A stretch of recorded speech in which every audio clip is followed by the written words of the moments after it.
حضرت امام علی رضا علیہ السلام کی خدمت میں ایک شخص نے آ کر سوال کیا کہ مولا اس روایت کا مطلب ہمیں بیان فرمائیے کہ جو شخص ایک مرتبہ لا الہ الا اللہ کہتا ہے، روایت کے مطابق اسے پروردگار کا دیدار نصیب ہوگا، پروردگار کے چہرے کا دیدار نصیب ہوگا۔ اس وقت امام علی رضا علیہ السلام نے ارشاد فرمایا، یا ابا سلط، اے ابا سلط، من وصف اللہ بوجہ کالوجوہ فقد کفر، جس نے اللہ کو متصف کیا اور اللہ کی شان اور اللہ کی پہچان اس طرح سے کروائی کہ وہ چہرہ رکھتا ہے جیسا ایک عام انسان چہرہ رکھتا ہے، کفر، تو گویا اس نے کفر سے کام لیا، کیونکہ پروردگار جسم و جسمانیت سے عاری ہے۔ پروردگار یہ ہم ہیں کہ جو ناقص ہیں اور ہم جسم کے محتاج ہیں، لیکن پروردگار جسم سے مبرہ ہے۔ لیکن پھر وجہ اللہ کا مطلب کیا ہے، پروردگار کے چہرے کا مطلب کیا ہے؟ امام نے شاہ فرمایا، وَلَكِنَّ وَجْهَ اللَّهِ أَنْبِيَاؤُهُ وَرُسُلُهُ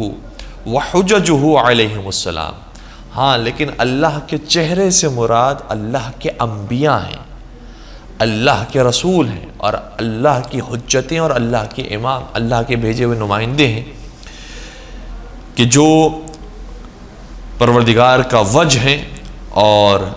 اگر کوئی شخص لا الہ الا اللہ کہتا ہے تو ان چہروں کی زیارت اور ان ہستیوں کی زیارت اسے نصیب ہوگی۔ پھر آگے مولانا رضا شاہ فرماتے ہیں کہ ہم الذین بہم یتوجہ الی اللہ عز وجل و الی دینہ و معرفتہ، اور یہی وہ ہستیاں ہیں کہ جن کے ذریعے اللہ کی طرف انسان متوجہ ہوتا ہے۔ اسی لیے اگر ہم کربلا جاتے ہیں، نجف جاتے ہیں، سامرہ جاتے ہیں، کاظمین جاتے ہیں، مولانا رضا کی زیارت پر جاتے ہیں، مشہد جاتے ہیں، تو حقیقت میں ان ہستیوں کے ذریعے ہم اللہ کی طرف متوجہ ہوتے ہیں۔ تو امام رضا شاہ فرماتے ہیں کہ ان ہستیوں کے ذریعے متوجہ ہوتا ہے انسان اللہ کی طرف، اس کے دین کی طرف اور اس کی معرفت کی طرف۔ حضرت امام علی رضا علیہ السلام کی خوبصورت روایت آپ کی خدمت میں ہدیہ کرتے ہیں۔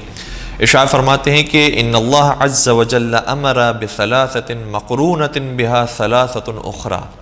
پروردگار عالم نے قرآن کریم میں تین چیزوں کے ساتھ مخلوط کر دیا ہے اور ملا دیا ہے،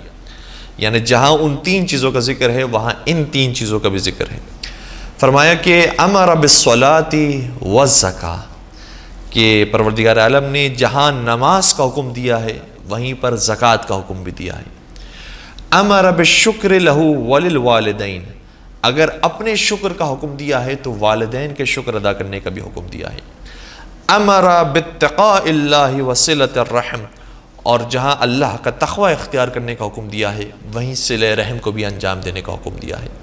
اور پھر گویا امام یہ نتیجہ پیش کرتے ہیں کہ پروردگار جب بھی قبول کرے گا نماز کو تو زکوٰۃ کے ساتھ، جب بھی قبول کرے گا اپنے شکر کو تو والدین کے شکر کے ساتھ، اور جب بھی قبول کرے گا تقوی الہی کو وہ صلہ رحم کے ساتھ۔ ایک سوال یہ پیدا ہوتا ہے کہ بہت سارے لوگ یا مکتبہ اہل بیت سے تعلق رکھنے والے بہت سارے افراد وہ ہیں کہ جو زکوٰۃ نہیں نکالتے ہیں، تو سب جانتے ہیں اس کے جواب کو، لیکن ہم پھر بھی تذکر کے طور پر عرض کر رہے ہیں کہ اگر ہمارے یہاں پر زکوٰۃ نہیں دے رہے بہت سارے لوگ، تو اس لیے نہیں دے رہے کیونکہ ان کے اوپر زکوٰۃ واجب نہیں ہے۔ زکوٰۃ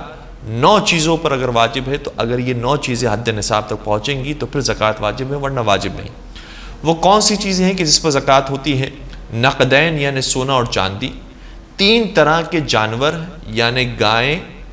بھیڑ بکریاں اور اونٹ، اور 4 قسم کے غلات اور اناج یعنی کھجور، کشمش، جو اور گندم۔ ان چیزوں پر اور یہ حد نصاب تک اگر انسان کے پاس پہنچ جائے تو پھر زکوٰۃ واجب ہوتی ہے۔ تو اگر حد نصاب تک نہیں پہنچ رہے تو زکوٰۃ واجب ہی نہیں ہوئی ہے، جس طریقے سے حج واجب نہیں ہوتا۔ لیکن اس کے ساتھ ساتھ ایک اور مثال ہم اسی روایت سے آپ کی خدمت میں ہدیہ کرنا چاہیں گے کہ دوسرے جملے میں جو مولانا رضا نے ارشاد فرمایا کہ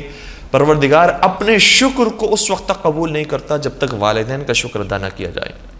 تو ظاہر سی بات ہے کہ والدین کا شکر جب تک وہ زندہ ہیں اس وقت تک تو ادا کرنا ممکن ہے، لیکن وہ اگر اس دنیا سے چلے گئے ہیں، اور فرض کیجئے کہ کسی بچے کی ولادت کے وقت ہی اس کے ماں باپ موجود نہ ہوں، یا ماں باپ بہت جلدی انتقال کر جائیں، جس طریقے سے نبی اکرم حضرت محمد مصطفیٰ صلی اللہ علیہ وآلہ وسلم کے والدین کا ذکر ہے، تو وہ اپنے والدین کا شکر کیسے ادا کرے گا جبکہ والدین موجود ہی نہیں ہیں؟ لیکن اللہ کا شکر بہرحال ادا کرنا ہے۔ اگر شرائط ساقط ہو گئی ہیں اور شرائط موجود ہی نہیں ہے اور وہ حالات موجود ہی نہیں ہے کہ انسان اس واجب کی ادائیگی کر سکے، تو جو واجب باقی رہ گیا اس کی ادائیگی کرنا ضروری ہے۔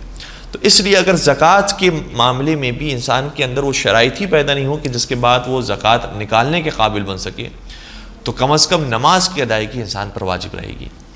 اور بہرحال جو شرائط زکوٰۃ پر پورا اترتے ہیں، اور ہمارے یہاں عام طور پر جو دیہاتی زندگی گزارنے والے افراد ہوتے ہیں ان کے اوپر زکوٰۃ واجب ہوتی ہے، لہٰذا ضروری ہے کہ انسان نماز کے ساتھ ساتھ زکوٰۃ بھی ادا کرے۔ اور پھر مولانا رضا شاہ فرماتے ہیں کہ خدا کے شکر کے ساتھ والدین کا شکر ادا کیا جائے، اور خدا کا تقوی اس وقت تک انسان پروردگار قبول نہیں کرتا جب تک کہ صلہ رحمی کو انجام نہ دیا جائے۔ ایک اور روایت والدین کے حوالے سے ہم بیان کر کے اس بات کو مکمل کرتے ہیں کہ امام رضا علیہ السلام نے شاہ فرمایا، جب ایک شخص نے سوال کیا کہ ادعو لوالدی اذا کانا لا یعرفان الحق، اے مولا رضا میرے والدین منحرف ہیں اور وہ آپ کی امامت کے قائل نہیں ہیں، وہ حق پر نہیں ہیں، وہ حق کو نہیں جانتے ہیں، تو کیا میں اپنے والدین کے لیے دعا کروں چاہے وہ حق پر موجود نہ ہو؟ امام نے والدین کی بات جب آئی تو بڑا عجیب جملہ شاہ فرمایا ادعو لہما، ان کے لیے دعا کرو، وتصدق عنہما، اور ان کے لیے صدقہ نکالو، وَإِن كَانَ حَيَّيْن، اور اگر وہ زندہ ہوں، لا يعرفان الحق، اور وہ حق کو نہیں جانتے ہوں، فدارہما، تب بھی ان کے ساتھ نرمی کا مظاہرہ کرو۔ پروردگار سے ہم دعا کرتے ہیں کہ پروردگار مولا رضا علیہ السلام کے فرمان کے مطابق ہمیں نماز کی، زکوٰۃ کی، والدین کی خدمت کی، پروردگار کے شکر کی، تقوی الہی کی اور صلہ رحمی کی انجام دہی کی توفیق عطا فرما، اور محبت محمد و آل محمد کے ساتھ ہمیں جین اور مرنا نصیب فرما، اور حضرت حجت ابن الحسن کے ظہور میں تعجیل فرما، اور ان کے اعوان و انصار میں ہم سب کا نام شامل فرما۔ وآخر دعوانا ان الحمد للہ رب العالمین۔